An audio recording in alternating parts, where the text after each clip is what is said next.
New year, new habits. This is the old year. Okay, and you hear this sound of wood, and this is the new year. A little bit softer, like Father Christmas, we use a bell. Good evening, all Toastmasters and guests, and on internet, on television as well, our guests there online. Very welcome to our 175th meeting. It's wonderful to start the new year with a room of friends and interesting and fantastic speakers, which are going to come. And I would like to remind you of a few things. The first one is that if you don't want to be on camera, please switch it off because we are publishing our meetings. The other thing is that you have got woo-hoo notes on your table. And if a speaker has finished their speech, please be so kind and send a woo-hoo note with your compliments and your support. That is always beautiful for the one who receives them. The toilets are out on the left for you. Those ones at home, you will find it there where you left it. And you just walk down straight on the left-hand side. And then please be mindful of fellow speakers, not to get up in between and pour yourself coffees or go and get some food. Please stay until we have our interval.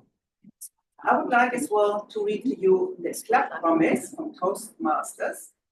Toastmasters promises to provide a positive and supportive learning experience in which members and guests are empowered to develop communication and leadership skills, resulting in greater self-confidence and personal growth.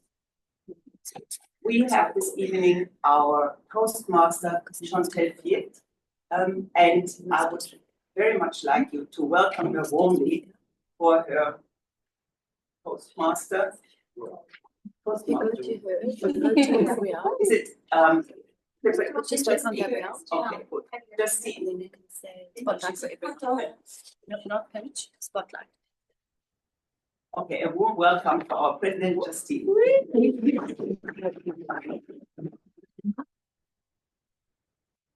evening, everybody. Nice to see you. Thank you, Gabrielle, for the warm welcome.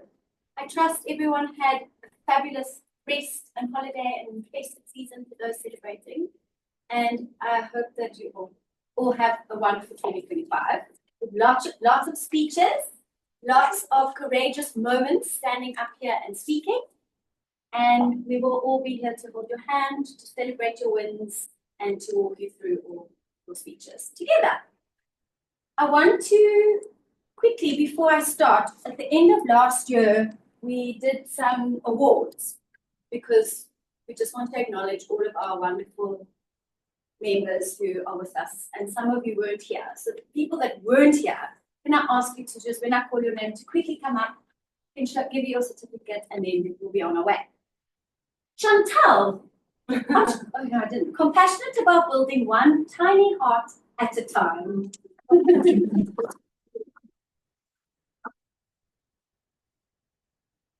Nicole, our witty and accomplished speaker. Oh my.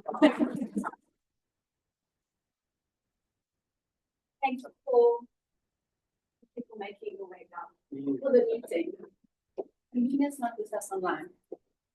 And Yolanda. Stay more in front of the camera. Eugene, consistency is your currency. Wow.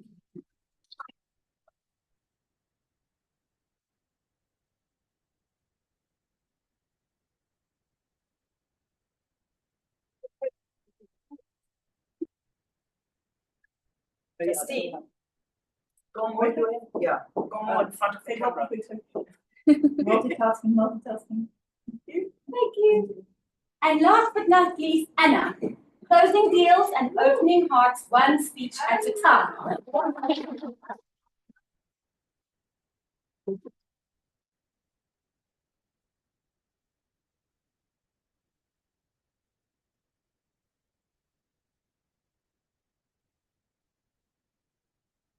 Thank you, everybody.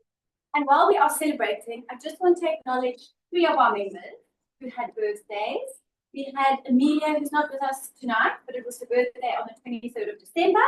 We had Tabang, you're online, happy birthday for the 1st of January. And Paul, for the 10th of January. Wishing you all a happy birthday.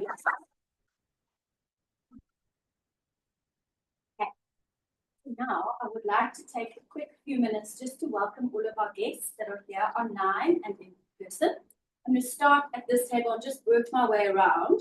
You can just tell me one thing that you are hoping to get from tonight, and what has brought, 2 things actually, and what has brought you to Toastmasters this evening. Okay. Irit, hi, welcome. Hi, What has hello, brought lovely you to meet you all. Congratulations to the award winners. This has brought me to this meeting. Andrea and I go back in rooms, and we met in December, and she said, Toastmasters, you should come with me to a meeting. And when she said it, I was like, yes, that's exactly what I need to do. Amazing, So and here I you am. are. Thank you. Thanks for joining us. And what do you hope to achieve from Toastmasters? Just this evening, what are you? The world. The world. I love it. Great. Well, thank you. I hope you see the world tonight and hear the world tonight in our speeches. I'll look forward to hearing your feedback later. And then I have got Anche and your son, Enrico. Is that right? Avenico. Enrico, sorry. Enrico. What has brought you to Toastmasters tonight, both of you? I have heard so much about Toastmasters before, but I've never attended a meeting or found out more about it. And yeah, just curious to find out how it all works. I was brought by my mom. Congratulations. I'm looking to improve my public speaking. Great. Well, thank you for both being with us. I hope you enjoyed the evening. And then I think I've just got Rochelle online. Rochelle, do you mind please turning your camera on Yes, and sir. unmuting yourself and letting us know what brought you to Toastmasters this evening? Hi, everyone. Nice to see Gabrielle again. I'm not familiar with the other faces. I was in a couple of meetings last year, and unfortunately, my daughter got really sick, and I couldn't continue. So this year, I'm hoping for a fresh start and really committing to Toastmasters and just working on my public speaking and just getting more confident talking in front of people, and also just using my voice. Amazing. You can use your voice tonight in the table topics if you would like. Thank you. No pressure. No pressure. No, there's no pressure with table topics. It's easy going. The people are here to support you. We all have your back. Okay. Perfect. Thank you Wonderful. for joining us. I'll check in with you at the end of the meeting. I don't have anyone else online. Someone on iPhone. Oh, is that Gift? Is that you? The Gift. I just asked what their name, but I can see he's driving. Is it Gift? Not. I can see his. Is it Gift? I don't know. I can't see. I've just sent him a message. Thank you. Anyone else? There's no one else there. Great. So we've got our New Year, New Habits meeting this night, tonight. And we've got our wonderful speakers this evening. We've got our wonderful role players. And I just would love to quickly give you an update on what's happening within the Exco. So the Exco is the executive committee that helps just keep everyone in check, make sure the club meetings run efficiently, and helps everyone gain the speaking goals that they are wanting to achieve. Unfortunately, Sean has taken on a big work opportunity that's taking him through, I think, until the end of this year. So he's had to step down from the Exco. So as Vice President of Education, I'll be taking on that role just for now, because we're hoping to find some new, fresh blood to come into the Exco who will help us run this fabulous club.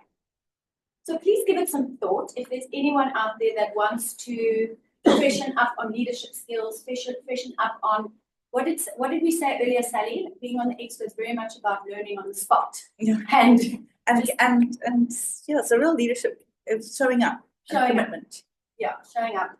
And you create great relationships with everybody. We've tried to create these great relationships with everybody. And we would really love it if we could have some new members that join us on the expo. Good Keep for it in seats. mind. Very good for seats. Yeah, it's great for your CV. Keep it in mind, we will maybe coach some of you.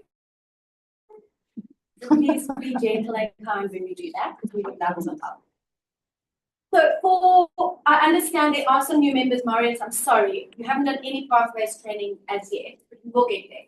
Okay, so I'll set up some time with you and Suzanne and Sebo, we will do some pathways. Okay, so we're going to start with our post. Sorry that I'm moving from my camera.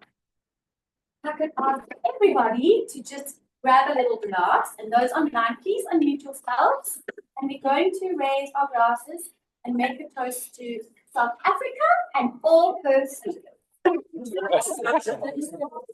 And all her.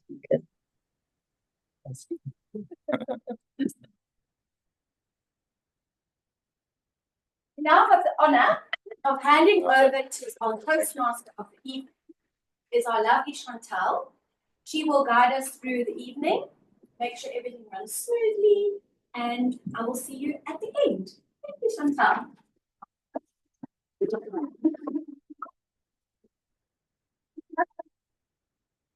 Thank you to our lovely president. So for those of you who haven't been to a Toastmaster meeting, the Toastmasters meeting, the Toastmaster is like an MC. And like an MC, and it's great practice if you ever want to be an MC to practice in this role. So it's my job to make sure that the meeting runs smoothly, hopefully to say something vaguely interesting. Welcome, welcome. Take a seat. And so I'm the Toastmaster for the evening. Now, I love the topic, New Year, New Habits. So who in the room has made a New Year's resolution? And who's broken them? Already. And who's just given up and just knows that it's never going to happen? The young person in the room has already given up. Okay. And why is that? Why is it so hard to keep your New Year's resolutions? Well, the problem lies in the fact that it's actually a new habit that needs to be formed.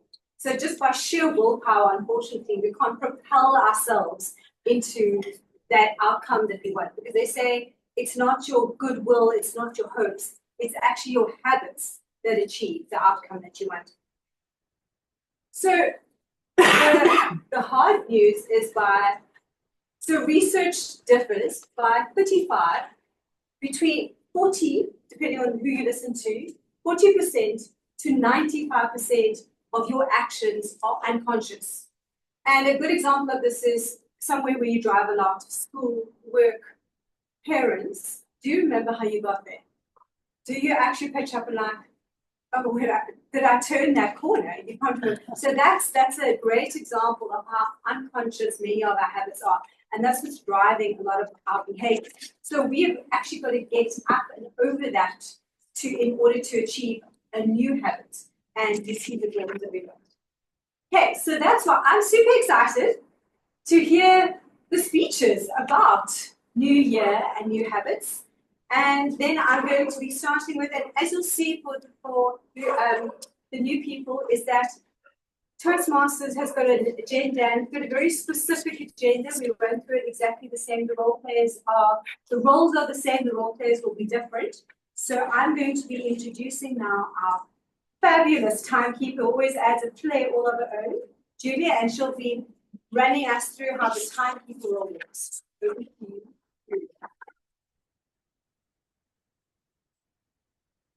Hello, everyone. New year, new times. Let's see what the times are today. Hello, Madam Toastmaster. Hello, Toastmasters and guests. As timer, I will time the table topics, speakers, formal speakers, the evaluations, and I will also alert each speaker of the time they have left using the green, the yellow, and the red card. Table topic speakers should limit their remarks to no more than 2 minutes. At 1 minute, I will raise the green card. At 1 minute, 30 seconds, I will raise the yellow card. And at 2 minutes, I will raise the red card. Those given speeches should limit their remarks to their specific speech types. icebreaker speeches, we don't have the icebreaker today, should be 4 to 6 minutes in length. 4 minutes green card, 5 minutes yellow card, 6 minutes red card. Most other speeches should be 5 to 7 minutes long. At 5 minutes, I will raise the green card. At 6 minutes, I will raise the yellow card. At 7 minutes, and I hope I don't see this card today, I will raise the red. The individual evaluation should be between 2 and 3 minutes. At 2 minutes, I will raise the green card. At 2 minutes 30, I will raise the yellow card. Actually, I hoping you do it a little bit for me. Okay, and last but not least, the card I don't want to see at 3 minutes is the red card. Hello, Toastmasters, good speaking.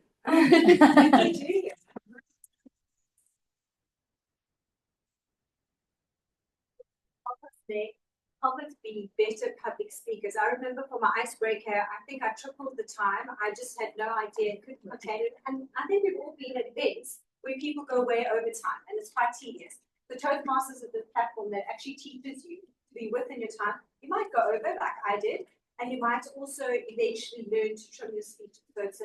So that's where it's really useful. And like our next role, which is our MR counter, who is Marius, because my first speech, I think I did about 30 Ms. I think I broke the record, but then someone else took it from me. I can't remember. Very important role. Over to you, Marius. Good evening, Toastmaster, fellow Toastmasters and guests. The purpose of the R counter, I am really good at it, so I am now forced to count your R's. So hear that? I'm really good at it, so I'm going to be focusing on not to do that tonight, and I will be listening to everyone else. Just a question: do I count everyone that speaks? Yeah, everyone. In every single. Okay, I didn't realize. So what is that? It's words and sounds that you use as fillers while you speak. Different speakers use different things. So some are used to use okay, or those type of words, and you will hear it when I speak. I'm sure you will hear that some of them. And there's also some overused words. Some people actually tell I already heard you repeat it and. I'm sure I do. I count that, so I wrote it down. And then I've also listened for repeaters, as I said, and at the end of the meeting, I'll report a number of times every single speaker use those filler words or repeated words. So thank you, Madam Toastmaster. Thank you, Mark.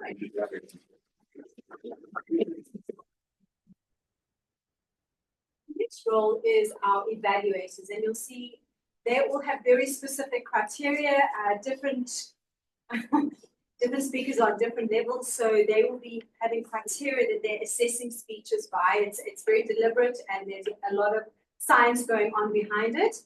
And so I'll hand over to our first evaluator, who is Michaela, who will be explaining the role a bit better. Over to you, Michaela. Marius, just as you will be counting everyone in these ums and ahs, I will be counting them. We'll be evaluating your speech, but no pressure. If anyone can remember what a speech was like his very first icebreaker, it was phenomenal. So I can only imagine it's going to get better. Just remember, don't panic when you see the red sign and yellow sign, because your speech is easy going. It's meant to just be a basic flow, and I'm going to basically see the direction of your purpose, your storyline, a well-organized speech. Like I said, you did really well in the last time, so good luck. Most important part, sorry. This title of your speech is Unlocking the Future, Impact Innovation at Scale. And again, the most important part, he is part of level 1 and he's writing speech with purpose, where he wants to focus on visionary communication. Over to you, Marius.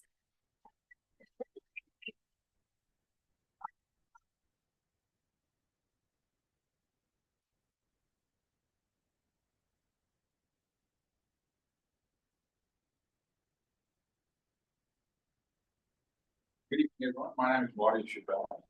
I am the CEO and founder of Adventure Fund. It is a new technology company.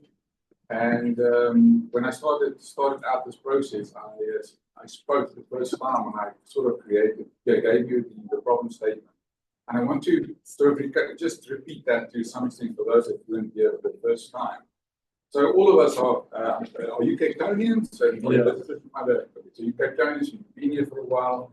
And so when we drove around and we look at Table Mountain, there's all these beautiful things in Cape Town, but there's a dark side to Cape Town. When you go on to the N2, you see the poverty on both sides. It's Kadisha, and the socioeconomic challenges are big. But it's not just that.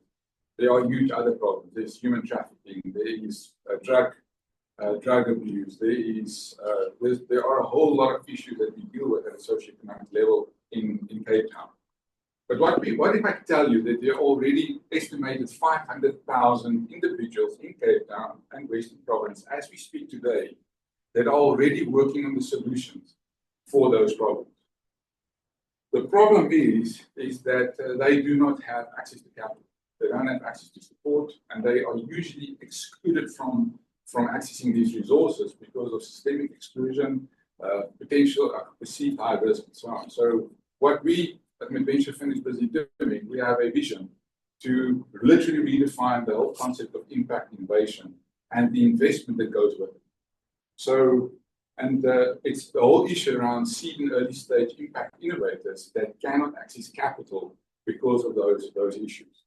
So the problem is it's a really critical challenge. You've seen it goes down.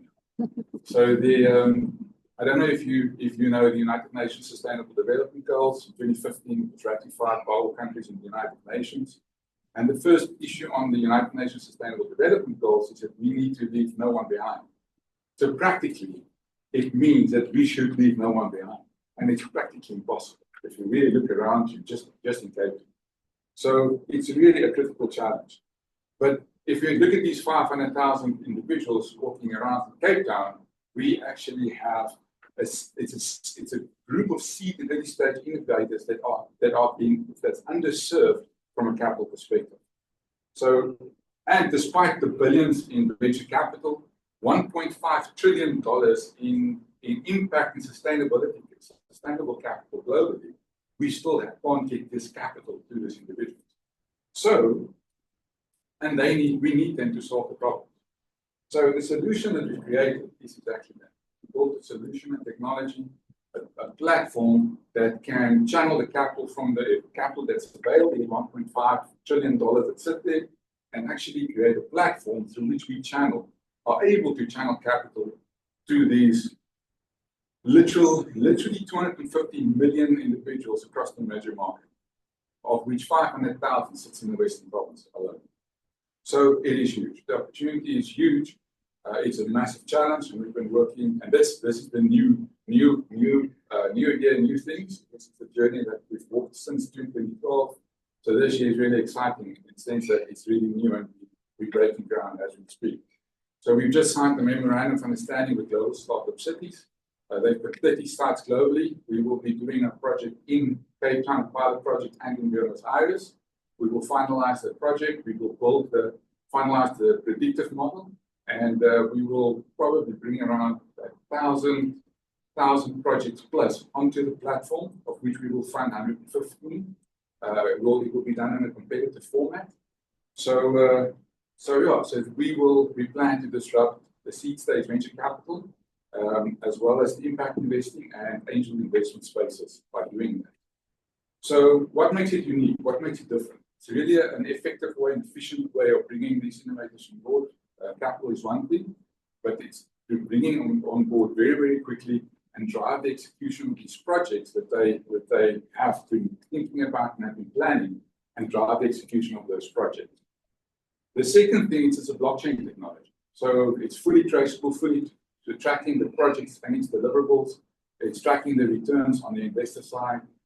So it's a process where we get investors funding a typical special purpose vehicle fund, and the technology deploys capital to these projects. The third thing that's important is that for innovators, it is really about the speed of onboarding, the fact that they do not have to wait long for decision making. The projects are traceable. They get impact reporting done on the projects, from the project side as well as the investor side. So it's a technology that doesn't exist at this point in time, as far as I know, in the world. So it's really, really exciting times. So what would be the impact? As I said, we talked about 1,000+ projects that will bring onto the platform. But what's interesting is that if we fund the first 115 projects as part of the model that drives the banking system, I suspect, and we suspect that we would be able to actually already, just in the pilot project, drive socioeconomic change in Cape Town in a significant way, just in the pilot project alone. So if we talk about addressing the issues in Cape Town, which is socioeconomic challenges, this is the things that we need to do. So we cannot do this on our own. We need partners. So we would like to.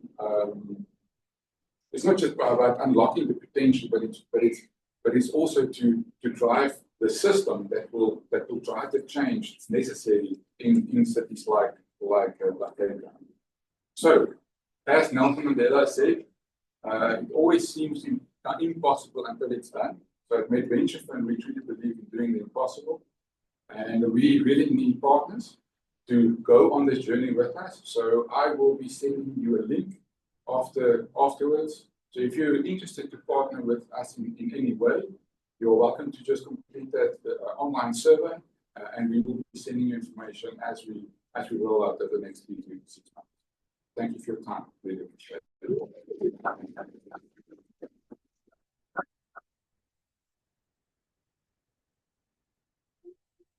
What big, lofty goals for the year.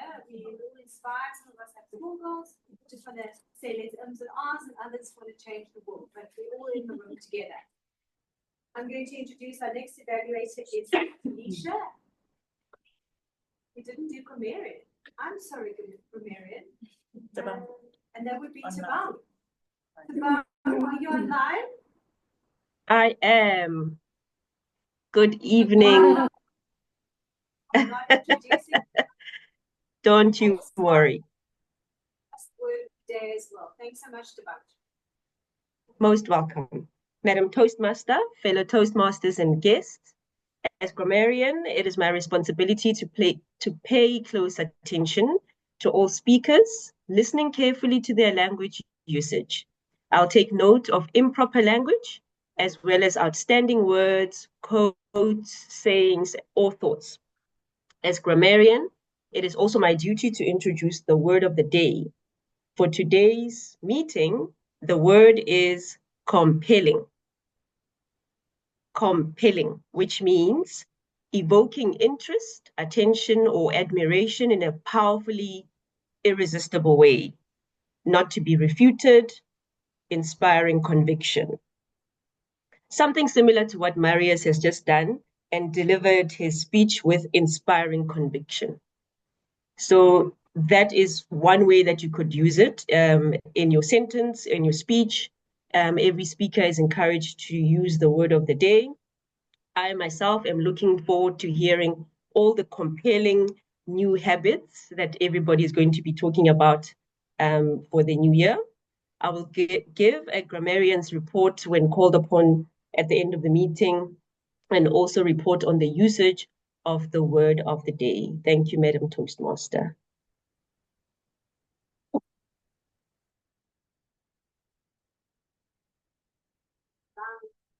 Feeling it's compelling to introduce my new habits, which I will let you know of the story later.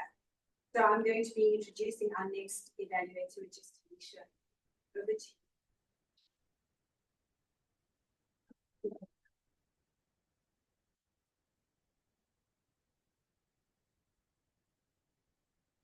The absolute privilege this evening of evaluating our fellow Toastmaster team. And Eugene, I must say, when I read the title of yours, it was a little bit cryptic for me. So I'm very compelled to hear more about it and I won't reveal the mystery behind it. I will let you to do that. But today, Eugene's speech will be it's a level 2 speech, a speech with purpose, similar to Marius, and he is on the pathway of persuasive influence. Some of the things that we are looking to look out for is the timing, and other things that I'll be looking out for is just to meet the expected purpose statement of the task with a well executed. So all the best, Eugene, over to you.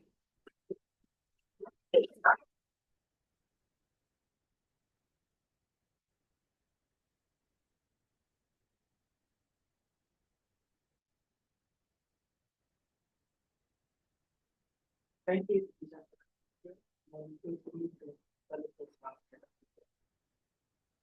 Have you ever had those moments where you talk about something random with a friend? Let's say you talk about a specific type of car, and then all of a sudden it starts showing up in your reality. You start seeing that car everywhere. And what about those mornings where you wake up with a little tickle in your throat and you think, oh no, I'm getting sick? And surely by the end of the day, you actually fall sick. What if I told you these are not just random occurrences? Today I will be talking about Florence Scovel.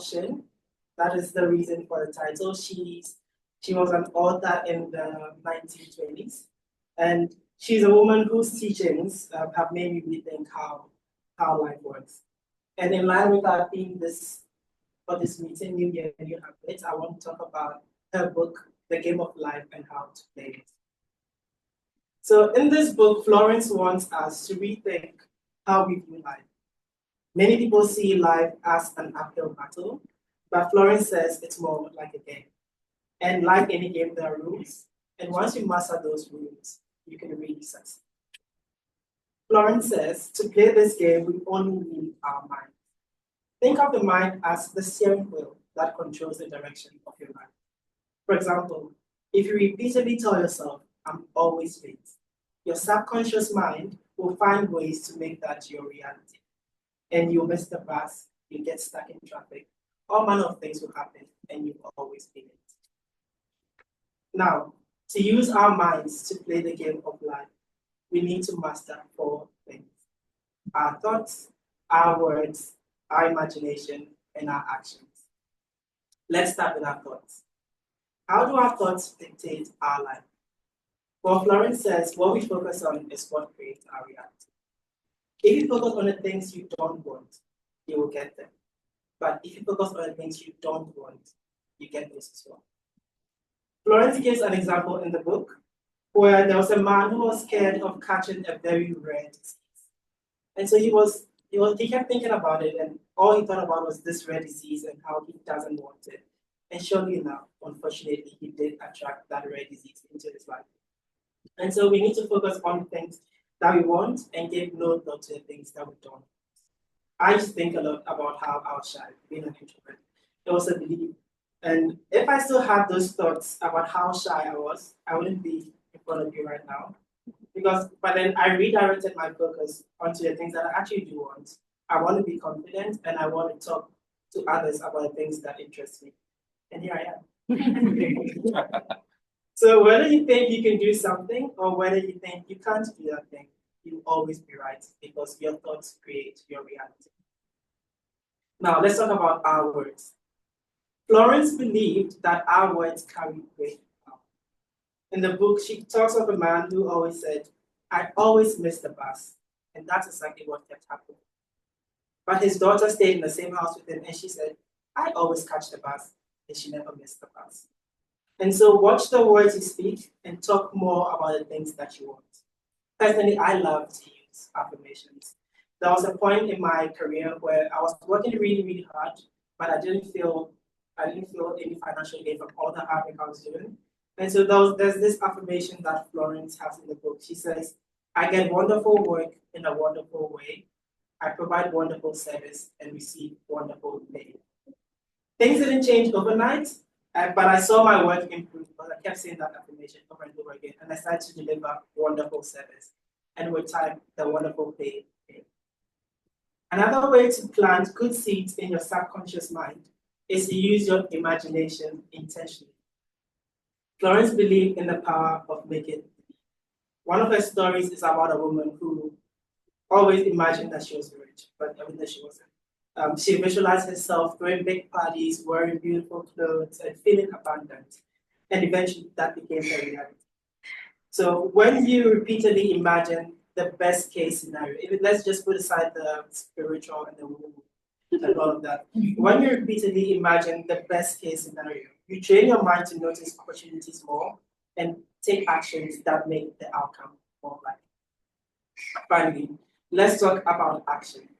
Florence calls us to take action, but with active faith. You have to act as if the things you want are already here. So, for example, if you want a partner, you probably need to buy a bed for 2 people. If you want to travel, maybe you need to get your passport ready.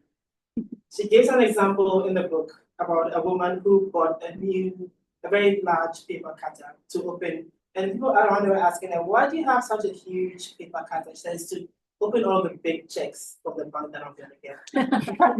And then it sounded silly to the people at the time, but that was just a small step that symbolized her belief that she was going to receive very large checks.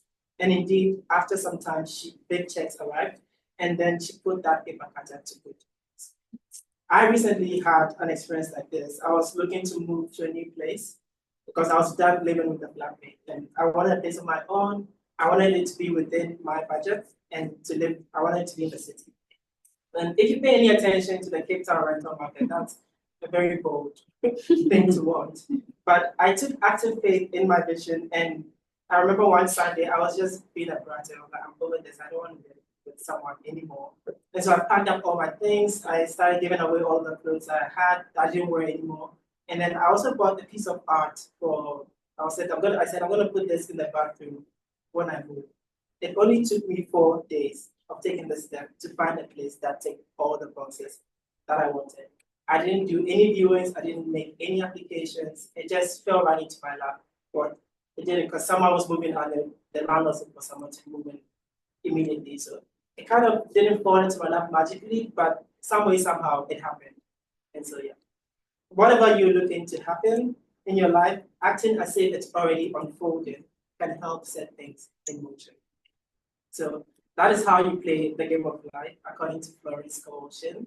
And remember to watch your thoughts, watch your words, use your imagination, and act with faith. And so this year, how will you choose to play the game of life? Will you speak words that empower you, or will you speak words that hold you back?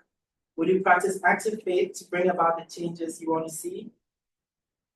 I highly recommend looking into Florence and her books and her teachings.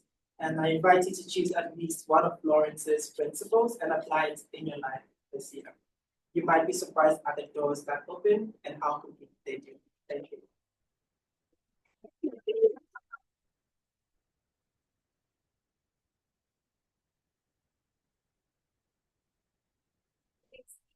Eugenie.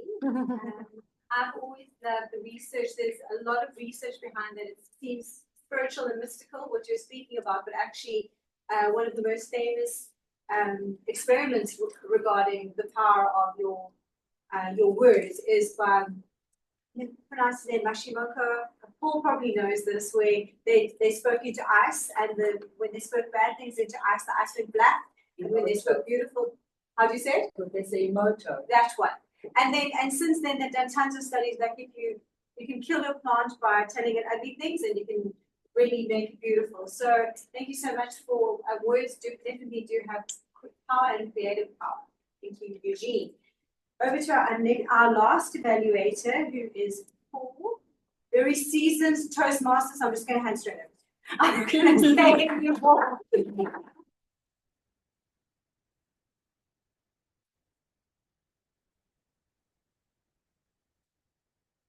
Introduce Alex, but I really love to work on the subconscious mind. Now you know that if you got negative thoughts and you spit it out and you take the saliva, I don't know the English word, and you analyze that, if you're very negative, you can kill a pet with that. So you concentrate and you give it to poison, it's really poisoning your life. So don't put negative thoughts into your mind because it kills you slowly. But you can kill a pig, so put it in a little bottle, concentrate it, inject it in a pig, and the pig is dead. Wow. So, Alex, I'm going to evaluate your speech. I'm really looking forward. And the title of the speech is CCC. It's compelling Christmas card. I just put it compelling before. And I have to look at the way you move, the way you speak, your intonation, and how you attract all those lovely ladies with your eyes. And I try to attract people. And really, it's about the gesture, about it, your intonation, and things like that. I'm pretty sure that you will amaze us. Looking forward, Alex.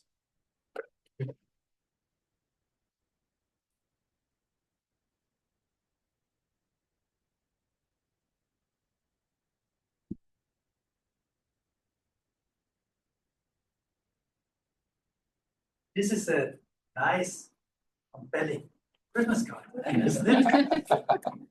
There to spread love and joy at the special time of the year. Madam Toastmaster, fellow Toastmasters, dear guests, today I would like to share a true story with you of my friend and his experience.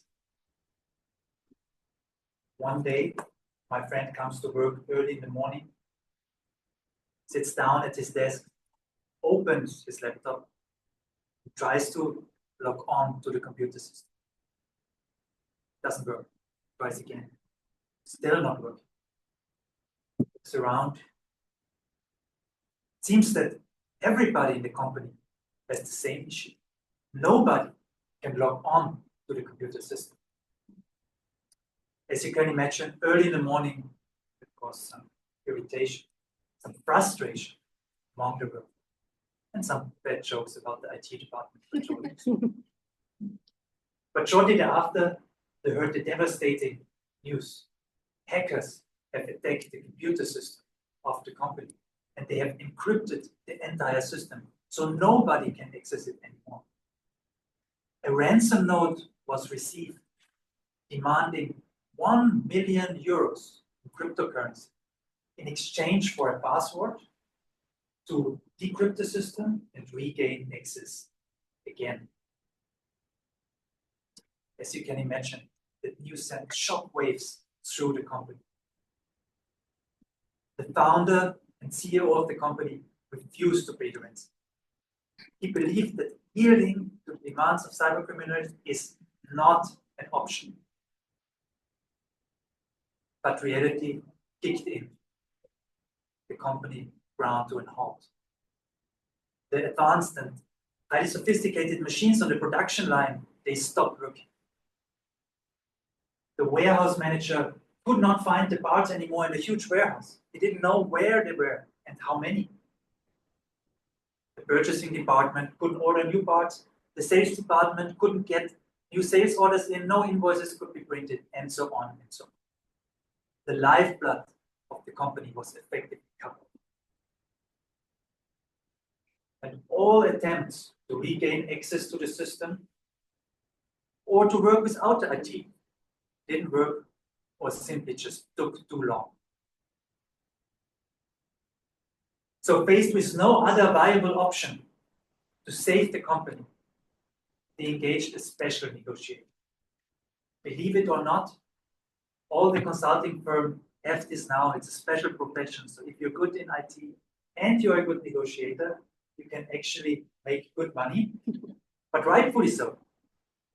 If you pay 1 million euros or 20 million rand, you rather make sure that you get the password right and that your data is still there after you paid. The intense phase of negotiations started, and finally they said the company reluctantly had to pay the 1 million euro ransom. Now, this happened 3 years ago. And every time, just ever since, just in time for the festive season, the CEO receives a Christmas card that reads as follows. We thank you so much for your business and continuous support. We value your business and wish you and your family Merry Christmas and a happy and prosperous holiday season. Hope to work soon again with you. Signed by the Hackers. Oh my word. Forensic investigations revealed that it was one employee who received a fake email from the IT department asking to update his password. The email contained a link. So he clicked on the link. He was taken to a homepage that looked exactly the same as the homepage of the company. He updated his password, he put in his credentials, and you know how the rest of the story unfolded. And you can believe me, this is not a Christmas card that you want to receive, neither professionally nor personally. It shows you the vulnerabilities in our digital age, but it also shows you the importance of cybersecurity. And there are some little steps that you can take to make the life of cyber criminals a little bit harder. So always use a strong password, including many characters and some special ones. Always update your operating system to the newest version on your laptop, but also on your phone. And last but not least, be very careful which source you trust in the online space. In short, think before you click. Thank you very much.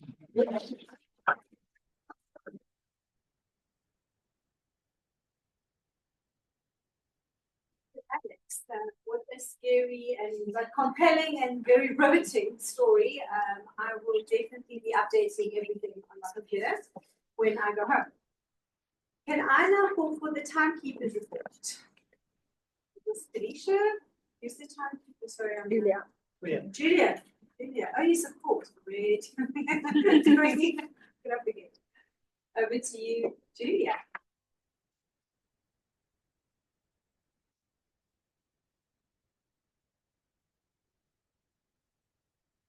Yes.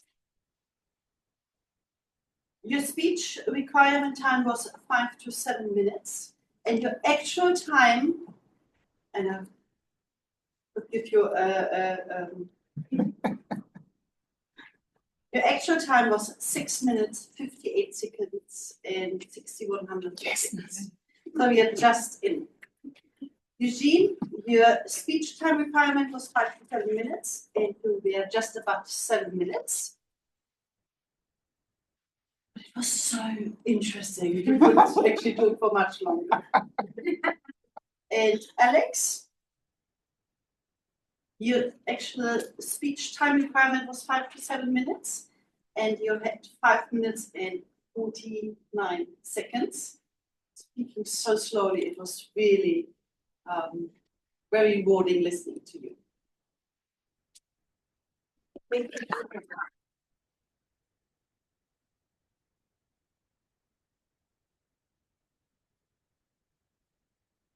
Three very interesting speeches, and it is now time to vote. Is the get out the way? If you can just point your phone to the screen, and then your speakers will pop up.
For your visit.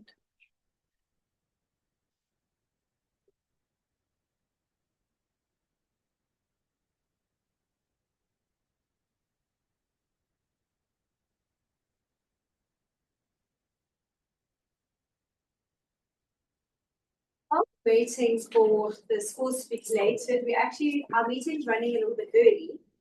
And so I'm going to share something that I was going to share a bit later, but I probably wouldn't have had time for.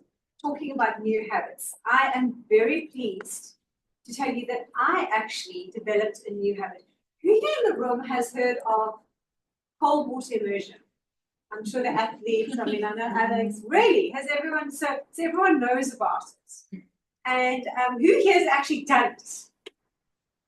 Wow. Okay, I'm going to tell you my cold water immersion story. And then it sounds like I have a lot of people that can relate to me. So I used to love swimming when I was younger, but I've really developed an aversion to cold water. Often I can sit on a hot beach. My husband's he loves the beach, and we spend a lot of beach time. My children were surfers, so a lot of time on the beach, and I would sit there hot and sweating. I was not going to get in. And what I didn't realize is that I was getting more and more in a comfort zone or comfort zone of actually not getting in the water. And I actually developed the habit of not getting in the water. So I'm actually going to come clean, which I wasn't going to earlier, but because time is making me speak. December is always the time that us ladies, well, I get into a costume, not other times there, but December. And I was told by Dr. Gary Brecker, I don't know if anyone has heard of him. Actually, a lot of the health people say this, but I love Dr. Gary Brecker. And he said how he gets the ladies to get into cold water immersion. So obviously, we all know incredible health benefits, your circulation, your mental and emotional health, your physical health. It does amazing things for a lot of things. But said how he gets the ladies is you get to lose weight. So this 2024 was like, okay, so I can go on a diet for 3 months, or I can do 3 minutes in cold water. This is a no-brainer. I will do it so that, then I don't have to do 3 minutes dieting. But, okay, so that was the executive decision was made. I definitely needed to do this. I was very much compelled because I was going on a beach holiday. That costume was looming, and so into the water we go. The reality of it was a very different story. So I put my foot in the first time and I'm like, no, this is just not happening. This is the reason why I don't do it. I had foot freeze, it was incredibly uncomfortable. But I looked at the costume again. This was not going away either. Okay, and I was not dieting. This was, I just couldn't diet anymore. Okay, so back to the cold water. But then I had a buddy that we were going on the same beach holiday. Okay, let's do this. She was also quite excited to just get into cold water. So the first time we decided, we actually did it, we broke it down in steps, which is what I'm going to be speaking about later, in that we just decided just throw ourselves in and out. So I'm not sure if anyone did it that way, but that's the way we thought we would be able to do it. So the first time we literally threw our bodies into the cold Atlantic, multiple speech, and apparently my screams could be heard 2 roads away. But I did it. And then after that, we decided in 30-second increments, because look, Gary Brecker says 3 to 6 minutes, and I took him at his word. So I was gearing up to 3 minutes. So every time I went in, I did a 30 seconds. So the first one was just throwing in and out, and that was an achievement. And I must say, it was an amazing sense of achievement. And then 30 seconds, 1 minute, 1 minute 30, and so on and so forth. And sometimes I got to 3 minutes and 6 minutes. And one time I said to my friend Marika, I said, I'm not sure this is cold water immersion anymore because I didn't know there was a heat wave. So I think the water was 18. So we're throwing ourselves into this water for absolutely no reason. There were no health benefits to that. Then we went away to Hermanus, and I think, and as St. Francis, there was some kind of heat wave up the coast. So anyway, but the point is we did it. And I just want to encourage everyone because I had an amazing change in my life happen in that because I so put myself out of the comfort, and it's cold water. That to me, it's amazing. It's such a simple thing, but it was a big thing. And we all have things like that in our life. It's actually simple, but it's big. So me putting myself in cold water made me do other things. And in Hermanus, there's this jump off a dam. that I've avoided for a few years. I used to be quite the gung-ho. I was the girl that jumped off. I was that girl. I was the little Schreider. But something had happened to me over the past 10, 20 years in watching my husband and my kids do all these outdoor things. I stopped doing that. I got comfortable. I was happy to sit on the side. But now that I'm throwing myself in icy cold water, of sometimes, the one time I remember my chest compressed, I thought I was just dying. But I actually jumped off the damn wall this year, which is something that I had avoided. And that led me to an amazing realization of how you can get into a comfort zone. That's one of the bad habits that I developed. And it was slow. It started, it must have been in my mid-20s. Actually, I don't want to go into the mid-term. But it had filtered into the rest of my life as well. And I was definitely not as adventurous as I should have been. So I just wanted to share that story since we've got some time. This amazing new habit that I developed has opened up so many other doors, and I'm so much more adventurous and willing to do other things that I've stopped doing. So I just want to encourage us all, and to break down the habits. I'm going to share them now. Is one of the things is get a partner. So I had an accountability partner. So whether you say to someone you're going to do it, or actually do it with someone, something like that physical, I think it's really nice to do it. And then keep it simple. It was a simple, very clear goal, but we also broke it down into simple steps. You know, sometimes you're like, I want to, for instance, cycle the Argus, and then 3 weeks before you get on your bike and try and do 60K. It doesn't work like that. We did 30-second intervals, which really worked for us. And what was the other things? Can I just look at my notes? Because I'm talking way too long here.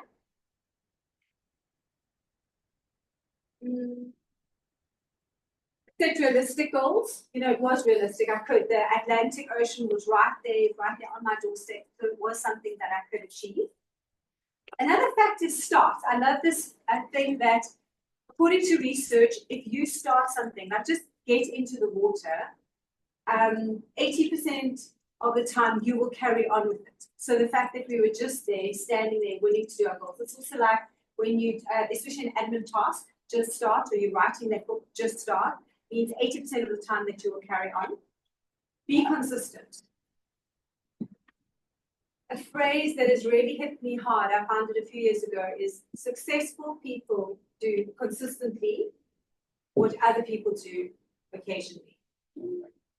And yeah, I just wanted to say that again. Successful people do consistently what other people do occasionally. So build whatever that, and that's habit. We all know it takes 21 days to make a new thought, and 64 for that tree in your brain to be grown. So that's the same as a habit. It takes time, and you need to be consistent about it. So that is my new habit for the year. And I must tell you guys, I'm really proud of myself. And that's just 3 minutes in icy cold water. You cannot believe the high I'm getting from it. I feel like I'm climbing a mountain every time.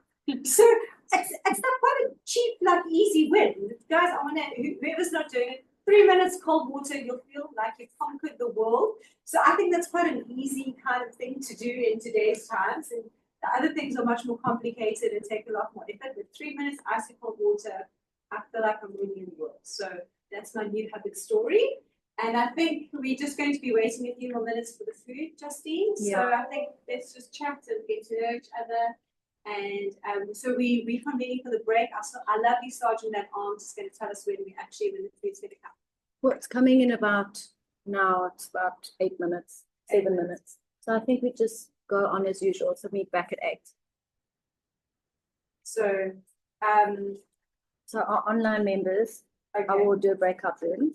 Okay. So for the online members, I think Justine is going to be putting you in the breakout room now, and then we're just going to be waiting for our food. Okay,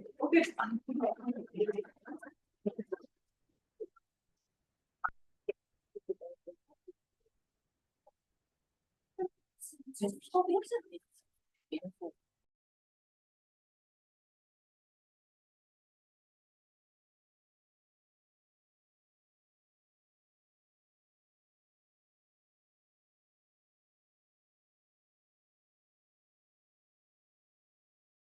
Toastmaster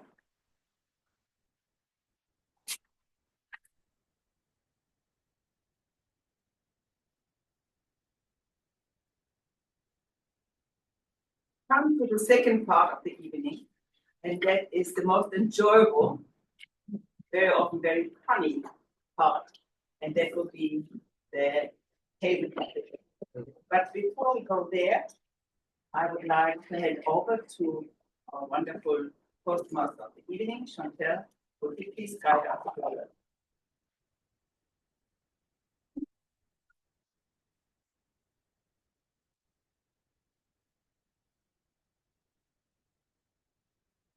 Another kind of thing that I also always find so interesting, it's an amazing learning opportunity for all of us, which is the evaluations. And we learn so much all the time, and I personally love hearing the evaluations. So I'm going to call up our first evaluator, who is Michaela. Over to you, Michaela.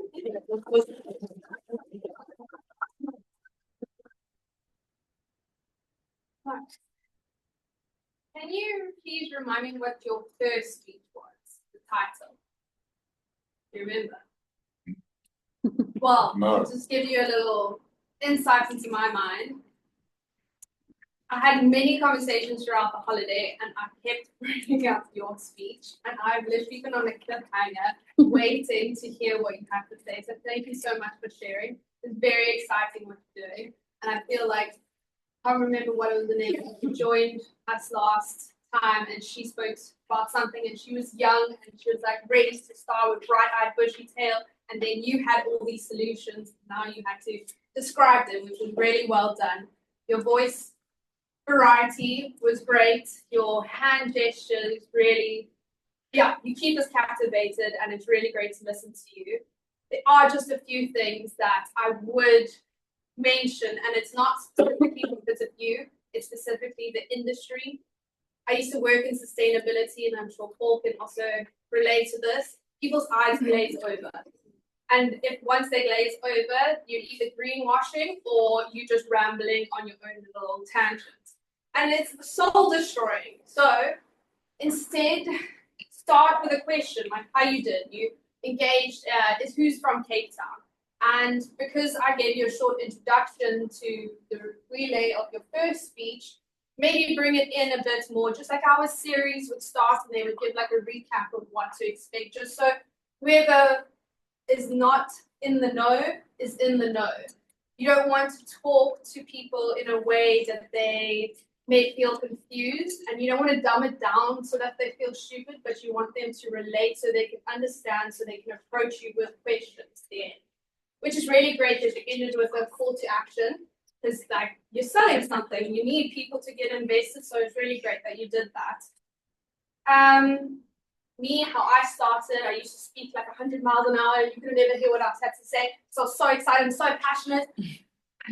Just breathe, pause, and get your points, and just say what you needed to say, sentence by sentence, and just break it down. But your structure's good, it just needs to be slowed down so people can understand it a bit more.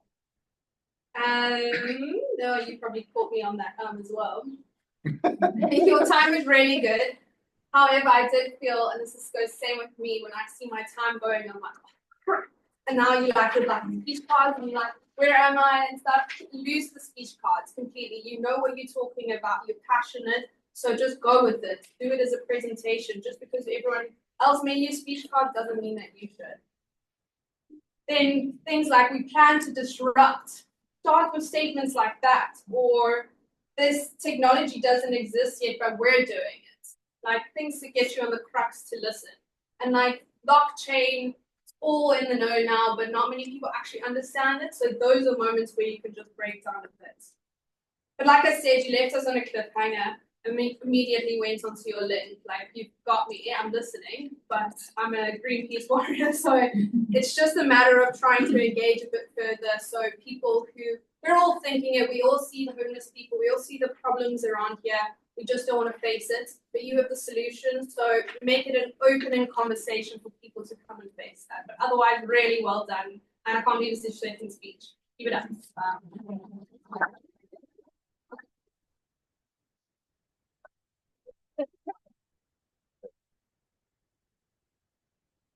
Now hand over to our second evaluation, Alicia and Ruby.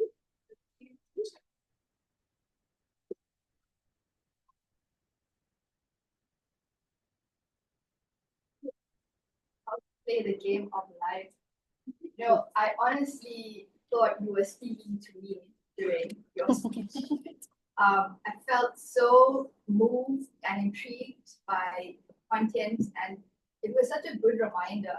You know, sometimes you can get into that slump where, you know, you're full of negative energy, negative thoughts, and it just keeps expanding, you know, like what we mentioned earlier. So I'm so glad that this was your topic for today, because it really at least, you know, inspired me to shift my thinking a little bit.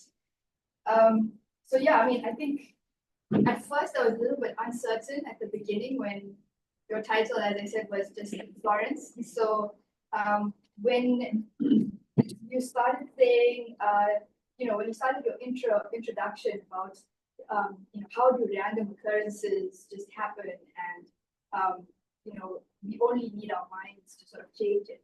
I think that's really what pulled me in, and I was quite you know, compelled after that, because you know, your speech just flowed so well after that. It was well structured, well organized, and what I liked is you gave us 4 points to work on. It was like very succinct. So, you know, your thoughts, your words, imagination, and action. And you did a really good thing on, you explained, you know, the author's perspective and her, you know, ideas, and then you pulled it back to your personal experience and, you know, how that impacted you. And I really enjoyed it because, you know, it made your speech really authentic and relatable. So that was really good. Well done. It was also very clear and impactful.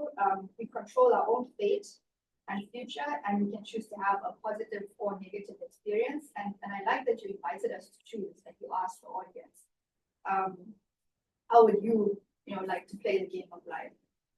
There was really some really good clips and quotes, you know, to take back with. I know I will take this back with me. So plant good seeds, thoughts create our reality, words are power, and active faith. Those are like the few things that stood out for me. Also, your really good use of humor about manifestation, and, you know, if you want a partner, buy another bed. That's really good. Your time, you said, you know, I should check if you were under time, which you weren't, which is great. And I honestly couldn't tell that you had reworked your speech because it flowed so well. So just a few things to improve on. So time, yes, it went a bit over, but I think you can definitely use pauses, and this is like feedback to myself as well. I know Andrea gave me the same feedback, but yeah, use some pauses, let the messages sink in, because they were really good messages, definitely. Yeah, next time you don't have to use your phone because you're so, like, you come across as very calm and in control when you're on the stage, so I don't think you need it. And then the other thing is just maybe use a stage a little bit more and walk around that.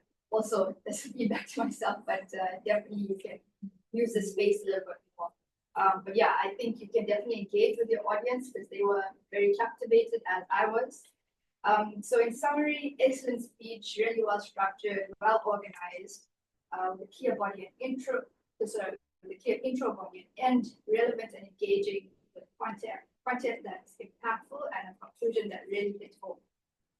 So yeah, well done, and it's really compelled me to break my bad habits. I'll take a lot back.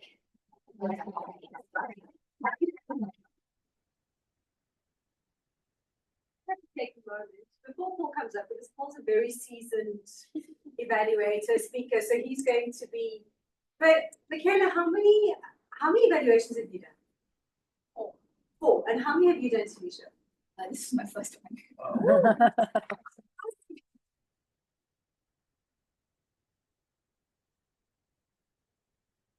So this is why I suggest you stick around, because the growth that we can all see in everyone. For our first evaluation, that was, but is it right to say that you have learned from other and sitting in the room, and so for that to be her first evaluation and to deliver it like that is amazing. And Michaela as well, obviously you have been around quite a long time, but still it's your 4th evaluation, and it's such good advice, and it teaches us. I'm sure we all learned by it. I'm just blown away by that. So thank you so much for those excellent evaluations. I'm going to hand over to Paul and you will see what I mean. Over to Paul.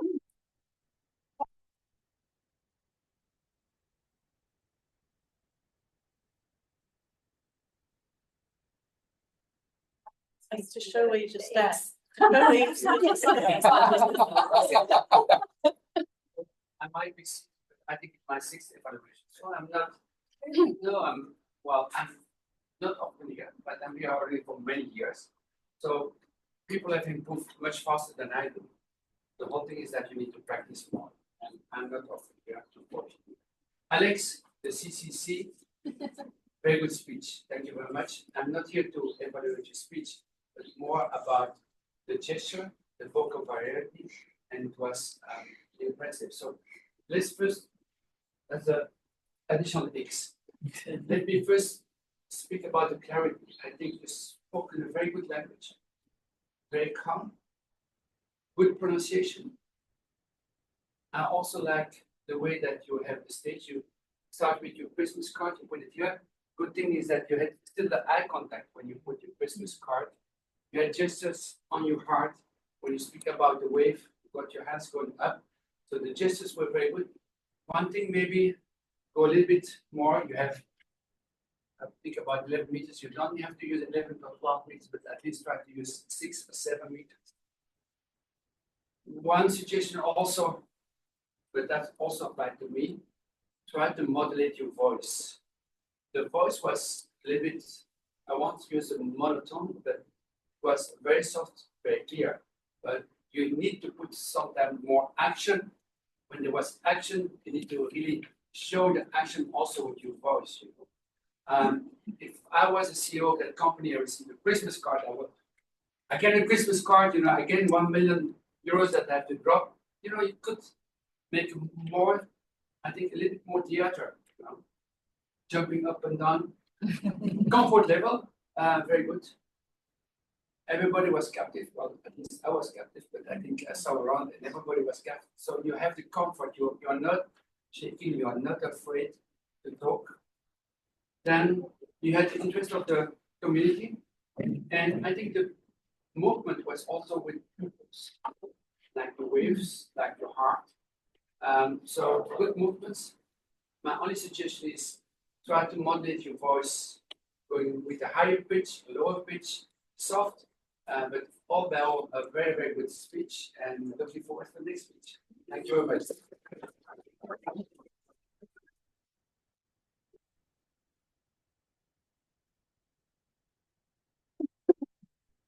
Speech and our projection. And now I'm here for the timekeeper's report. Julia, over to you.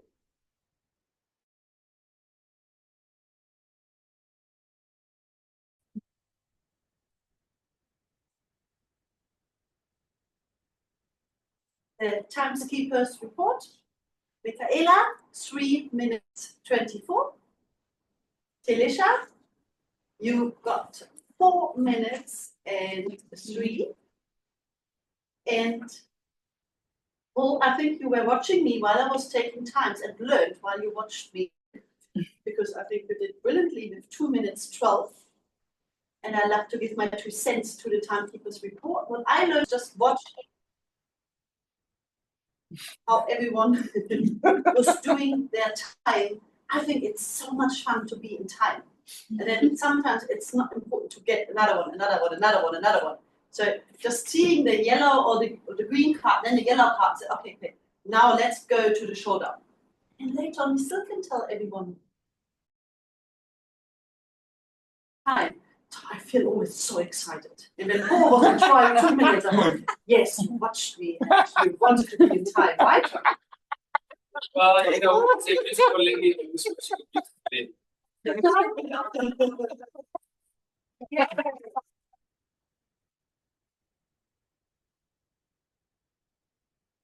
What really people find as the most fun part of the evening. This is the table topics, and I can't remember how many minutes it's 2 impromptu speeches. We have a table topics master, which is Paul again, and he's going to be giving you the topics.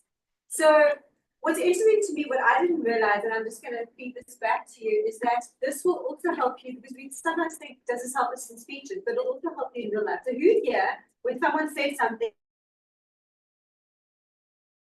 and afterwards you think, that's what I should, that would have been a good answer. So table topics will help you with that, whether it's your child, husband, spouse, colleague, mother-in-law. This is the place to be to practice that. So over to you, Paul. I'm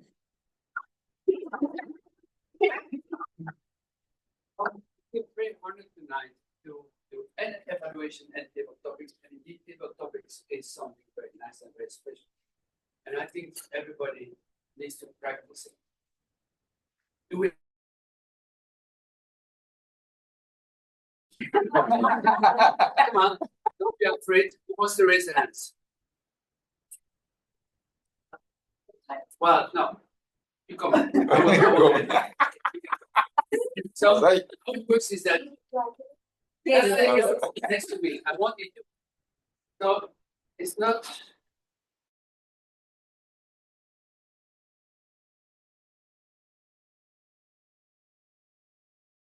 Just talk about it. Elaborate. Elaborate. Okay, good. Elaborate is the right word. Thank you. So there are a lot of people that have New Year's resolution, and this whole list, like spending more time with the family, exercise more, lose weight, travel more, eat healthier, stop smoking, drink less alcohol, get organized. Maybe you have something different than this list.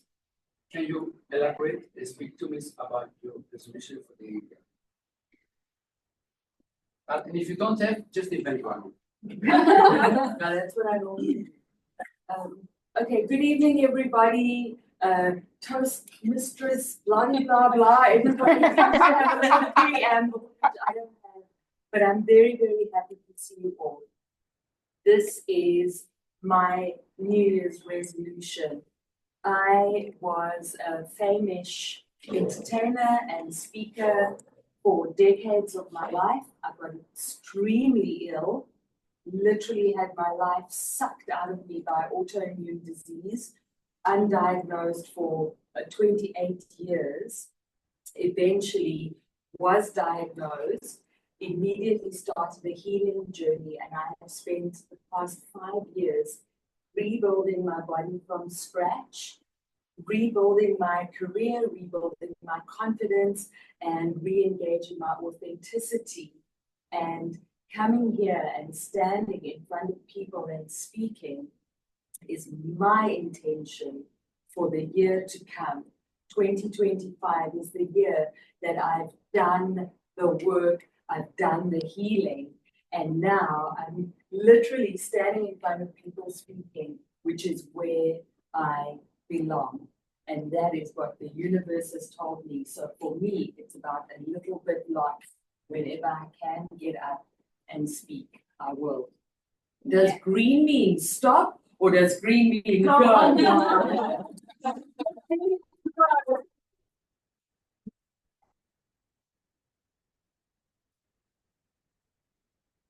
better. Now she put the bar very, very high. Oh my gosh. Who's the next champion? Who is the next champion? Gabriela.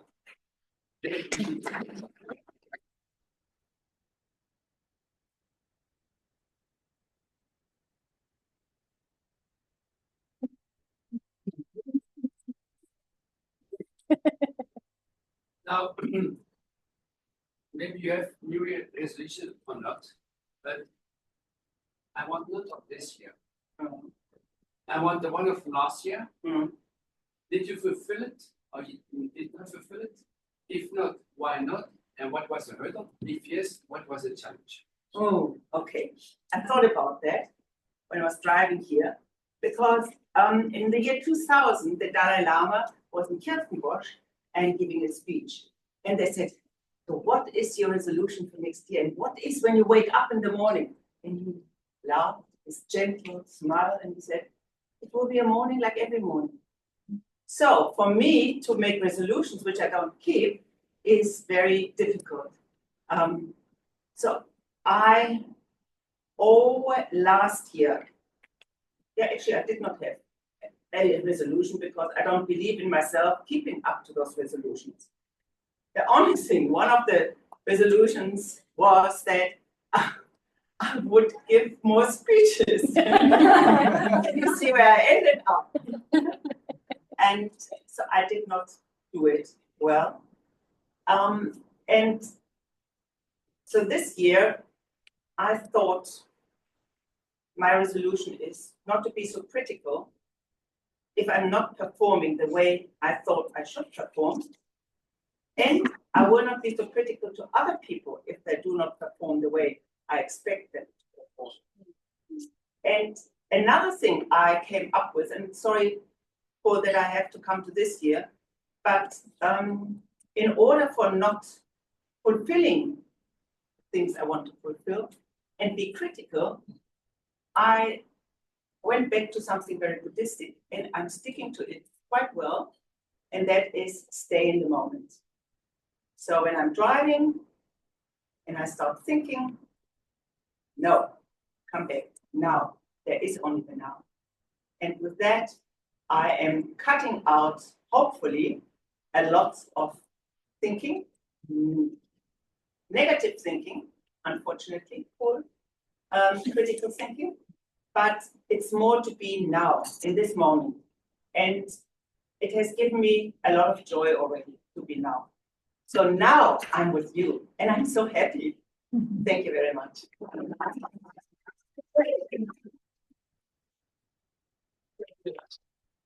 Who else?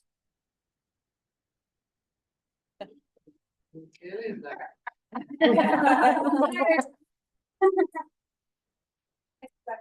Hold on to a topic. okay, but now it's not louder. Now it's not again about resolutions. Something else. You have goals in your life. Now imagine that you can do everything. You got all the money, you got all the expertise. What would be your most outreach goal that you want to achieve in your life? Waited for what's always the third topic is always the crux of it. But essentially, I have many incremental goals that if you've known me since starting Toastmasters, I have changed my mind a million times. For a moment, I was in a dark space and my Dalai Lama was Gabrielle, and I have changed in and out of jobs, and I don't really know what my goals are now because I've reached a goal that I found I'm comfortable with until I need to push myself more. And that was, like I was mentioning with you, finally getting a job where I'm no longer freelancing. So now I'm earning some income. Now that I have some good chunk of money in my bank accounts, my mind can actually free open to think of other goals further than what I had anticipated. So to be honest, I haven't thought that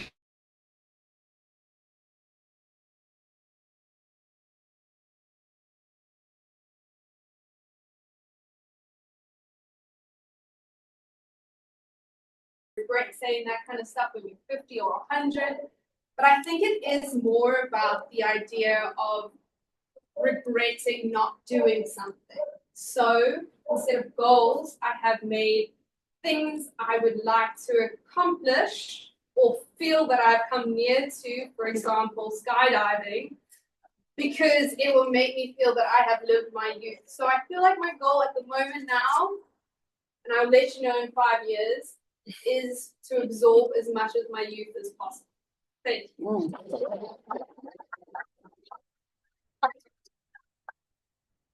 Whatever, also in line with that, a lot of people got goals and never achieve. The graveyard is the place where you will find the most people, talented people that never express their goal because of fear. And what is fear is false evidence appearing real. They are fear of falling down. It's not how you fall down, it's how you raise up. Julia, the stage is yours.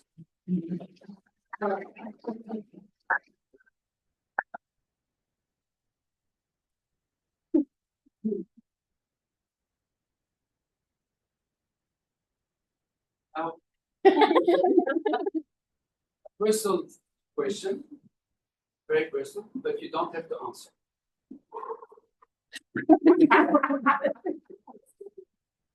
So that you married about a year and a half ago.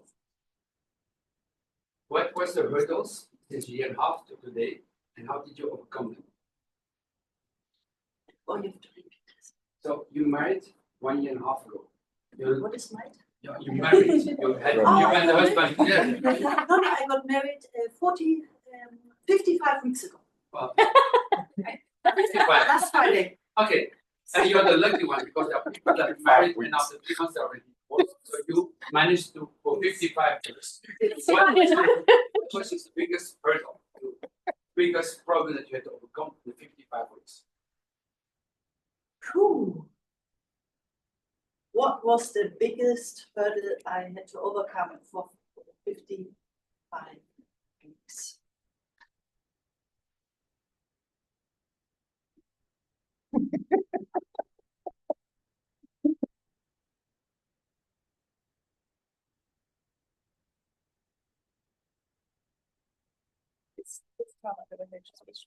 Yeah, actually, never heard you just speechless before.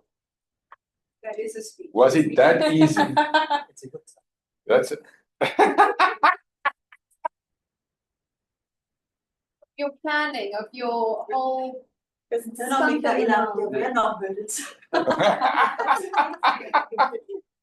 Okay. So the last 55 months. Weeks. Weeks. That's it. It feels like for a very long time. We had really very beautiful weeks and we enjoyed the 55 weeks. And we celebrate every Friday when there's another week on our books. And as some of you remember, we have in 3 weeks a big wedding ceremony where we will celebrate possibly 85 weeks. So Paul, I would love to give you any hurdles I had to overcome. I don't see any hurdles right now, but you're more than welcome to ask me next. Fine, but I will ask you next time another question.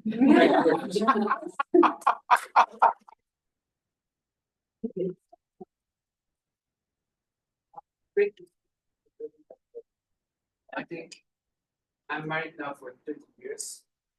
I don't see my wife very often. And my friends say, well, you never see your wife, so you can never divorce her.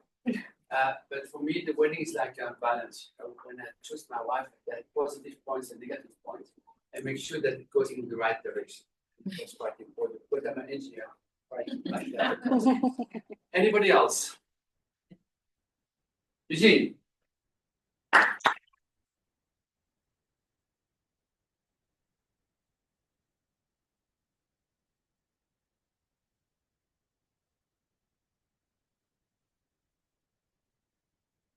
This year, you have a huge challenge.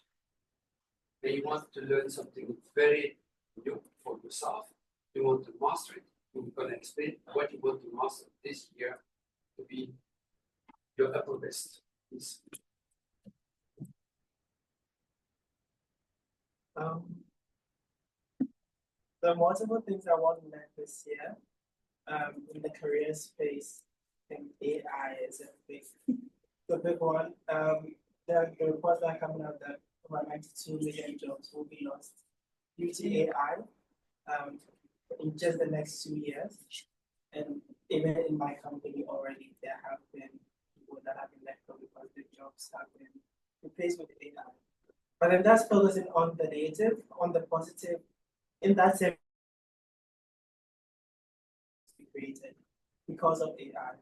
So I think it's important in this shift that's happening within our industry, marketing specifically, is to focus on that good part of the jobs that are being created and see how we can pivot and where we can land as professionals in that space. So yeah, I really want about AI. That's just the professional growth part. Personally, I want to learn. I think a big thing in my life is I make big goals and I always reach them. But then literally the day I reach that big goal, it's like, okay, now what's the next thing? Why accomplish? And I'm never satisfied with when the things that I want come. And so I think what I want to learn is to really, if something comes and like this is a concept prayer right now, I'm living right now, sit in it and not just go ahead and to start on a journey to reach that again. I think I'm always on a journey to reach something.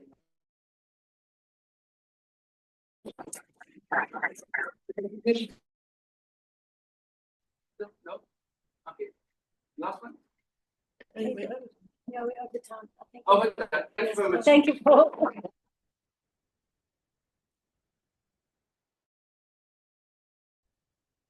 Thank you, Paul. I've heard a few of the table topics and they're always so interesting. Thank you for those and thank you for the speeches. Now they can't be triple, please. Do ya? Over to you again.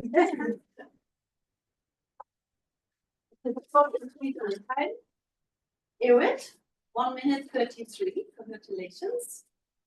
Gabriela, 2 minutes 11. Michaela.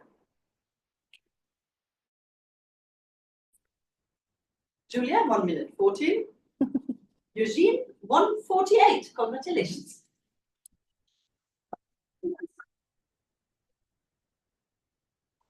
That I'm the most scared of, which is the counter. Over to you, Marius.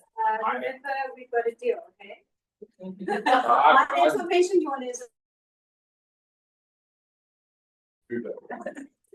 over to you.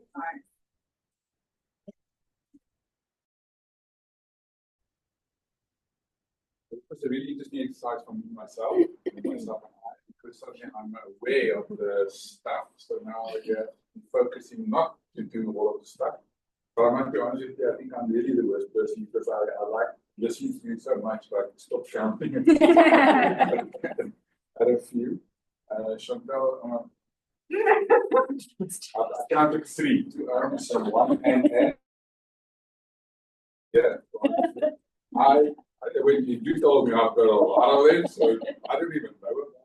That's awesome. Elisa, I think you and I, we're competing with each other with this one. So I counted 21 and mine, Eugene was interesting.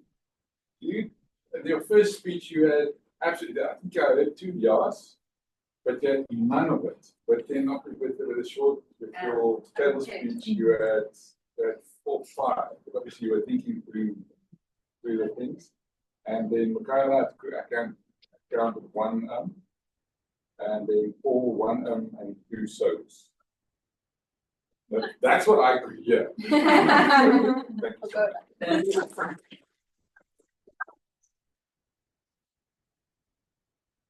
Marian, Talita? No? Over to you now. Yes.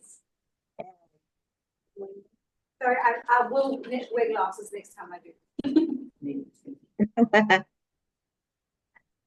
No problem, Chantal, don't you worry.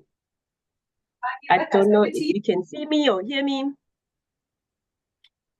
We can see you and hear you. Okay, fantastic. Thanks so much.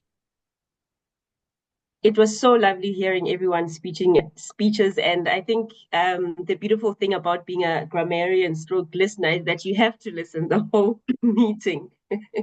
So that was quite interesting. I will just pick up from everyone's speeches, sort of statements that I've picked up that were interesting or quotes that they've said. And then at the end, I'll just say how many people have used the word of the day. Marius, I loved how you said practically we should leave no one behind. I think that was quite succinctly put. And you quoted Nelson Mandela saying, "Oh, it always seems impossible until it is done," which ties in nicely with the New Year, New Habits theme. Eugene, you said, "You might be surprised at the doors that open," which I thought was quite interesting because we always want control and we think it's up to us to open the doors. But as you put it, you might be surprised at the doors that open.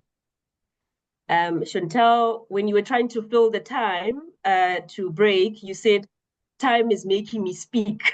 So that was funny. And you put one of your phrases quite nicely to say, this is simple, but it's big.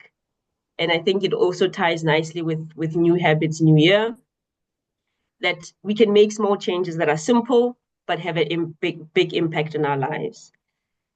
Alex, I liked your very last statement to say, think before you click. That's something that's quite practical to everyone. So we'll keep that in mind. I wanted to just point out that you did a duplication where you said regain access again, which is a bit of tautology, because to regain, it's it already has the again in it. But yeah, your speech was lovely. Julia, I like how you were so short to count in weeks. And I thought, it's not to be refuted, which, it's another meaning of compelling, that you count your, somebody asks you, how long have you been married? And you count in weeks. We know that for newborns that haven't reached a year yet, we count in weeks and that, or maternity or whatever. Interesting to hear somebody counting how long they've been married in weeks. Michaela, you had, I'd like to absorb as much of my youth as possible. That's such a strong statement. I think all of us must remember to do that. Tilisha, when you were giving the evaluation feedback, you spoke very well about how Eugene pulled it back. I think you said that twice or thrice in your evaluation, and I think it's a nice way for us to keep remembering that, when you make a point in your speech, it's important to pull it back throughout your speech, in the beginning, in the middle, and in the end. Ingrid, I think it is. I hope I got that name right. I loved how you said,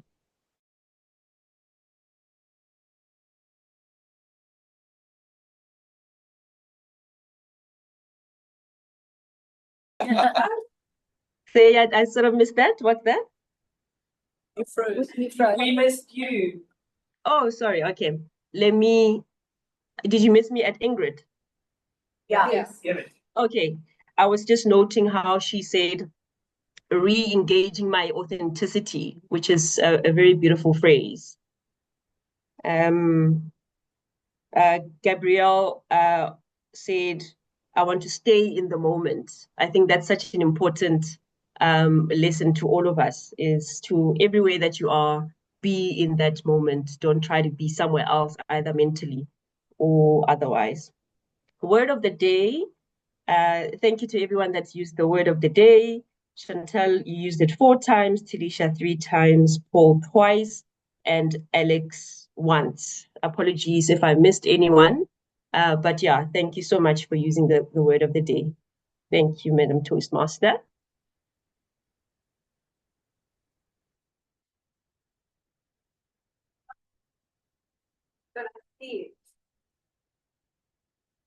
So it's that time of the evening that I'm going to be wrapping up before I hand over to our amazing. So you want to vote now? Yeah, we're going to vote now. But But we're not going to announce it now. Sorry? We won't announce it now. I just need to put it together. So now I've got time to vote for the table topics. And evaluate. And evaluate. Going to come up on the screen.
Everyone, good.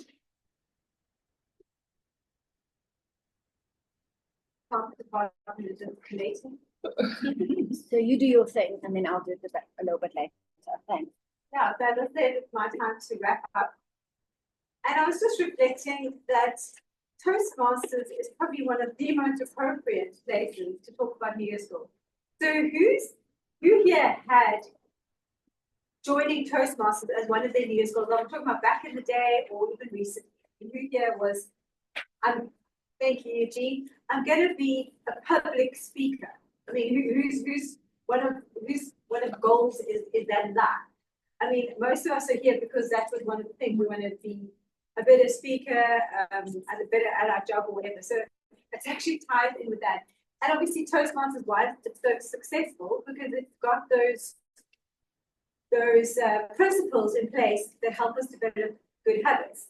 So I was just thinking, Toastmasters, the learning is incremental, and we've all seen for some of Felicia's first evaluation, we were so polished, and not taking away from you as a speaker, or Felicia because she's a speaker, but it's because she learned incrementally listening, and we all learned again from the evaluation. So it's that incremental thing that's built into Toastmasters.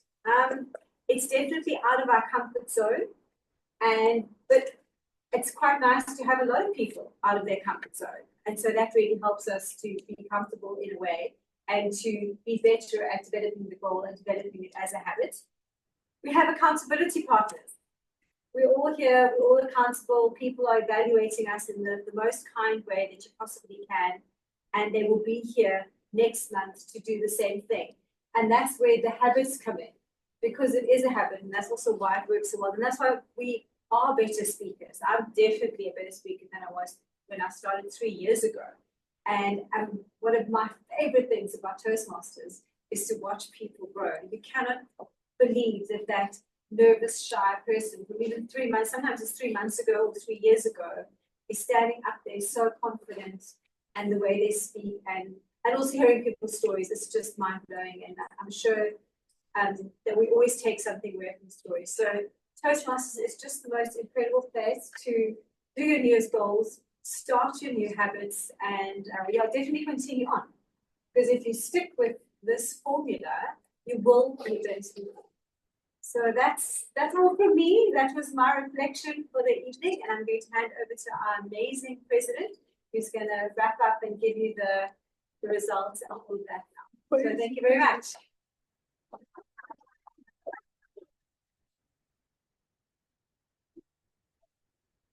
As always, I just want to thank you for standing up here, for holding space, and for giving us these really inspiring new little habits that you have told us about in the meeting. Just thinking about I missed it most of it, but I did see you look at me about the problem to live it.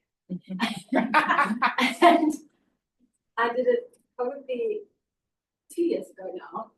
Once. And then I got so sick afterwards, and I was like, it's definitely because of the cold water dipping. But obviously it wasn't. My immune system was just a bit down and shame. I've never done it, so maybe it's something that I could try. And I was speaking to someone over the weekend about it actually, and they were saying, come on, let's just go do it. I'm like, maybe not. Maybe your push was what we need to hear. So thank you for instilling those habits and reminding us to take charge and to embrace these new challenges for the year. Thank you, Chantal. Big round of applause to me. I would like to just ditto Chantal's comments about our evaluations this evening. Definitely had some outstanding evaluations from Michaela, Talisha, and Paul. Thank you so much for sharing. It was amazing, and I think we can all agree that we leave here with such valuable skills that we can take into our everyday lives, even not just for our speeches next time. And then our speakers. Thank you, all of you, for your wonderful insights. I know we are all going home with these little bits of information that we are going to make use of in the weeks. If you're going to look up Florence and all those little tips and tricks. So thank you very much. And then to our table topic speakers, you were brave and courageous. You stood up here. It wasn't so bad. It wasn't so scary. You did it.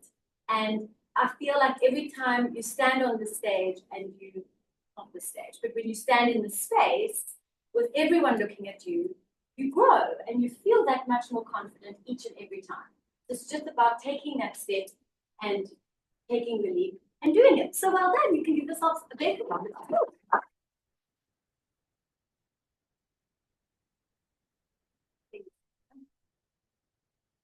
On the 4th of February, it is already next week. So in how many sleeps? We will be back here and we will be celebrating the month of love.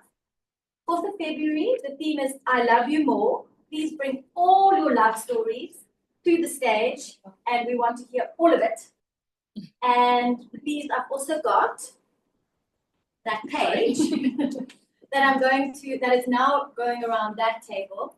It's going to make its way around this table. It's for you to please sign up for roles for the 4th of February meeting. It's obviously the most important, as well as for March, as well as for April. Plan your speeches, plan your life, become Toastmaster, become the art counter, whatever it is that your heart desires. Please, we love having you as role players and we need you. Then, the other thing that's happening in February, so February is quite a busy month. We've got our meeting, but then we also have our contest. I don't have the date as yet, but we're leaning towards, I think we said about the 18th of February. Watch this space. And the contest is where you get a chance to do a speech. You have judges, so it's not just an evaluation, or you unfortunately don't get the feedback, but you get judged by judges they're from the club, they're from outside clubs, whatever it might be. You don't know who they are. And you stand up here, you do your speech, and then the judges judge you and you get first, second, or third place. That is with prepared speeches as well as evaluations, as well as tabletop. For the prepared speeches, you do need to have finished your level 2, but we can work that out. If you are close to finishing level 2 and you want to participate in the contest, please let us know. Is anyone in this room, just by a raise of hands, wanting to participate in the contest? Raise it higher. Okay. We do have some others, but they're just not here. Anyone else? Okay. Well, And then- no. Well, I just want to give you an example. 2 years ago, I received a call 4 years ago from Brady. She said, "Oh, we need somebody to fill a gap." So I took the role, but then you have to work against the world champion. What can you do? But if you need somebody to fill a gap, I will fill a gap. Thank you. Because That's you need very 3 kind. to start with. Yes, we've got 3. Ah, you've got Just 3. trying Okay, then I don't see need to if fill a gap. there's Okay. Anybody else? If you're not participating in the contest, speech, evaluation, or table topics, don't worry. I've got lovely jobs for you to do. So we'll fill in that way. And then I think we're leaning towards the 18th of February. I must just check it because we want to do it in person so that you can practice. Because when you go through, whatever it might be, goes into the next round, it is the area contest and that's in person. And it is in Cape Town. So they want you to be there physically. So that's why we're going to try and do a hybrid setup for the contest, which is new for us all. Okay. Before we get to the awards and celebrate all of our fabulous speakers, I just want to check in with all of our guests and hear from you. What is your takeaway from tonight? What are you leaving here feeling? Anything that you want to share with us. Doesn't have to be that specific, but just what am I taking away? I started with you, so I'm going to start somewhere else. Christina, I didn't get to say hi to you earlier, but welcome. Nice to see you again. What's your takeaway this evening from the meeting? Yeah, I'm a guest for the second time, so I came in December, and I thought before I decided to sign up or to participate, I definitely need to come a second time to see what this is all about. And I like it so much that I am going to sign up. So I really enjoyed the event, enjoyed the people, and yeah, I really think I can really learn and improve my speaking and my language, which is not English in the first place. So definitely looking forward to that. Amazing. Well, thank you. We're so excited for you to be involved. Very excited. Thanks for being here. And then, Antje, is that correct? What is your takeaway from this evening? I loved connecting with everybody most. and listening to everybody's stories and listening to the person come through. Yes. The person behind the story. That is very powerful for me to listen. Just to connect with people and get to know people and chat to them and Yeah. I'm leaving with my heart full. Oh, amazing. Oh. I think that is such an important aspect to bring up is every time, I know it happens with me, I'm sitting there, okay, it's Tuesday, we have a meeting now, what am I going to speak about, what's the theme, what does it entail? And you can't ever prepare for what actually comes out of the meeting and what you go home with, because it is your heart. I feel like every time I leave, my heart is just bursting, and I want to go and tell everybody about what I've learned. Half the time I can't remember everything I've learned, but it's just really nice to know that that's what you're feeling. So thank you for sharing. Hi, Nicole. Hi. Yeah, I learned that it's important to get out of your comfort zone and to do things that you're uncomfortable with, kind of progress and improve, because speaking and listening is important.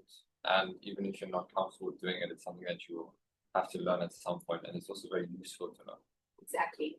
And you touched on such a good part there too, it's the listening too.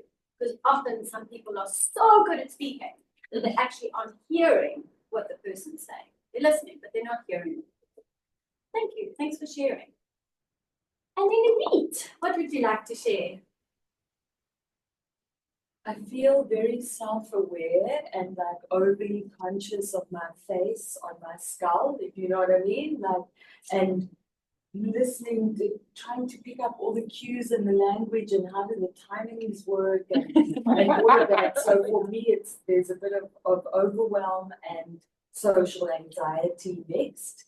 But that's a good place to start, and I'm definitely going to join. Definitely. We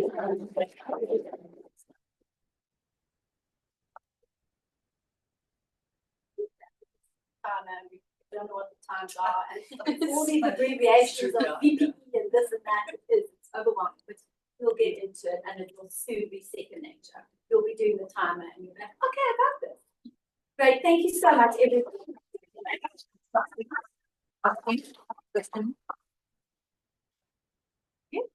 Rochelle, what is your takeaway from this evening? So, I'm at home and comfortable, and I'm actually quite envious that I'm not in the room, and sharing in the atmosphere and everybody's energies and stuff. But I also think it's easy to hide behind a camera because I can switch my camera off and I don't need to participate. And it makes my hands very sweaty, trying to force myself to do one of the table topics. So it is trying to get out of your comfort zone. So it's something that I'm noticing and it's something to work on. So I'm just going to take away that I need to get out of my comfort zone. Amazing. Rochelle, thank you for sharing. And it's a big thing about being in person and behind the computer screen, because you can hide, you can fake load shedding, you can do whatever you like.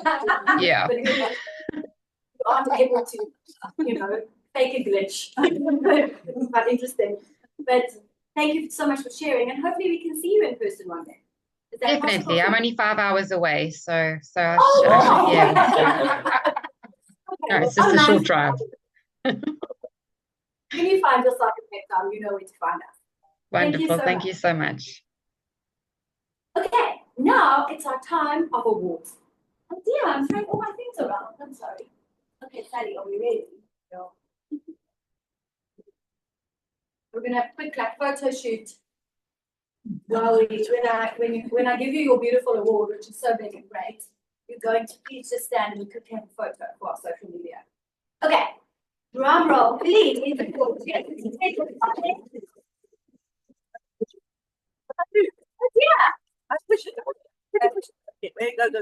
Press the button.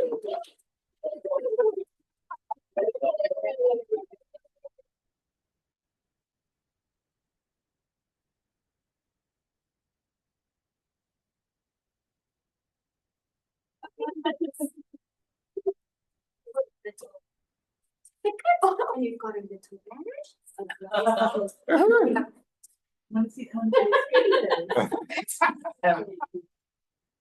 Sally, there's all these lines in their face.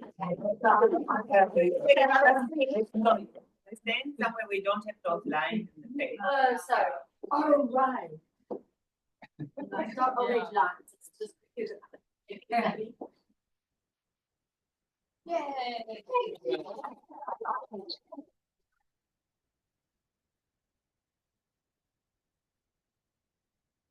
Drum roll for the big.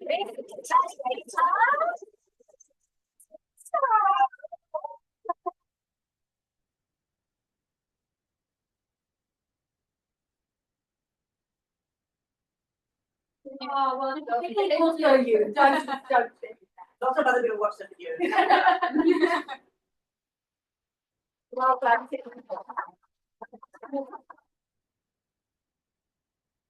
Okay, now for the main event. Best speaker.